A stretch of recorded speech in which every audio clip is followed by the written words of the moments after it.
Ya hapisteyken herkes kendine bir hayat kurmaya çalışıyor. Ben de kendime bir hayat kurdum.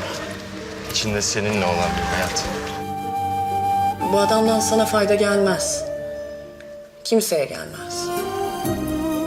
Sen şu an benim başımı döndürüyorsun. Kübra'dan uzak dur. Kıskandın mı? Sadece bir akşam yemeği. Ha? Merhaba. Neyi reddettiğini görürsün en azından. Bak bu cinsi tanımazsın. Uzak durmazsan canını okur. O kadar mutluyum ki.